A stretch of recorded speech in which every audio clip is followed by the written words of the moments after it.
Just remember, FPL is tough, but you are tougher.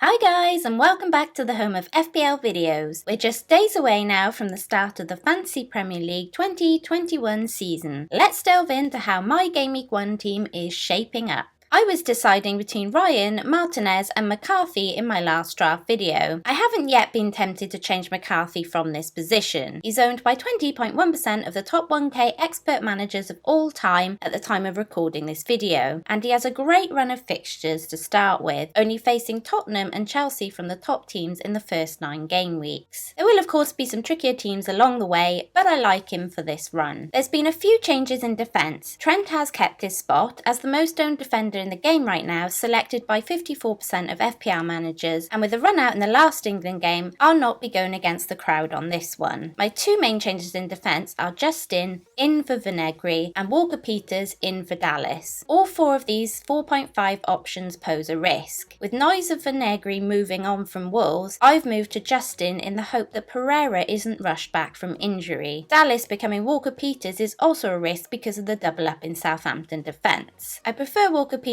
opening fixtures though, as Dallas faces Liverpool up first, but I am still pondering on this one. On a side note, the signing of left-back Lewis at Newcastle at 4.5 million is a tempting option based on fixtures. At FPL_TT on Twitter knows his onions on Newcastle, so go and give him a follow. TT believes Lewis will be the first choice left-back, and with Fraser playing on the left, this could leave space for the overlap, meaning Lewis could get some attacking returns, potentially becoming a good budget option for us FPL managers. In midfield, there have been no current changes. With Chelsea signing Havertz and Pulisic back from injury, I have been extremely tempted to move Son to a Chelsea midfielder to give myself more cash in the bank. That said, I had a gut feeling on Son when I made my initial draft, and I'm not sure I should really ignore that. Son is also highly owned by the community as a whole, with over 29% of managers choosing him for their starting FPL teams, and he's had an impressive pre-season so far. Up front and on my bench though is where I've made a few changes. Werner and Mitrovic have kept their spots in my team, and I haven't yet been seriously wavered on that, despite being a little bit tempted by the signing of Callum Wilson to Newcastle. You know, just so I can use my gif Wilson when everything goes horribly wrong. However, I have switched to the conventional 3-4-3 formation where Davis has been upgraded to Che Adams of Southampton. This spot was Ings for a little while, but I really like the idea of keeping a chunk of cash in the bank to be flexible. I think that will be key this season. I don't think Che is equal to Ings in this position. I'm just hoping he's a more nailed option than Davis and can continue his form of Project Restart. On the bench, I've switched Nyland to Steer, as he got the nod over Nyland against Arsenal in a recent pre-season friendly. I'm aware Aston Villa are after a new goalkeeper, but nothing has transpired yet. At 4 million, your backup goalkeeper is very rarely a playing one anyway. Mitchell of Crystal Palace has kept his 4 million spot for now. He is a worry with Van Arnold back from injury, but we're banking on him not being rushed back for the first few game weeks, where we'll hope a new 4 mil budget will emerge, possibly his teammate Nathan Ferguson. I was debating between Peters and Taylor of Burnley for game week 2 onwards. Taylor seems the safer pick and most have gone for him, but Peters' attacking threat and 5 assists of last season has me edging towards him. Right now, the switch to 3-4-3 sees me dropping Saka to the bench. This is not something I'm settled on. This is head versus heart. Despite it being nice to have a good option first on my bench, at 5.5 million I'm unsure about investing that much in a bench player. On one hand, it gives me a nice option to rotate moving forward, and I get to keep a player I really want to own because I think he's going to be brilliant this season. On the other hand, it gives me a benching headache for game week 1, and moving him to Basuma, a playing 4.5 million option, leaves 2 million in the bank instead of 1 to make upgrades further down the line. I'm fairly happy with this team. I'm almost there I think, but as like with all most content creators teams, it is definitely subject to change. I did consider having Greenwood on my bench ready to come in, but again I've opted for the flexibility in cash rather than the saving of a transfer. Doherty is the only player giving me pause for thought right now, and could see me moving back to a 3-5-2, as it could be easier to move to a Martial or Aguero after the blank game week. I'm pretty set on the spine of this team. I'm pretty sure McCarthy, Trent, Mitchell, and the rest, a muddle of the 4.5s I've mentioned. Then in midfield will be Aubameyang, Salah, Saint Maximum, Son, and likely Saka, though I am considering that 4.5 million spot. And up front, I will likely stick with Werner and Mitrovic. Then it just depends on whether I'll stick with Che or go back to a 4.5 million. So that's it, you guys. Thanks for watching. Please don't forget to check out the information for my free to enter prize leagues, either in the description below or on my social media channels. Please feel free to check out my sponsors of this video, fantasyfootballfix.com, where you can find out more information about the team reveal of the top 1k expert managers of all time, and that's updated hourly. Please, please, please don't forget to like and subscribe for more entertaining FPL videos. Until next time, Nympria out.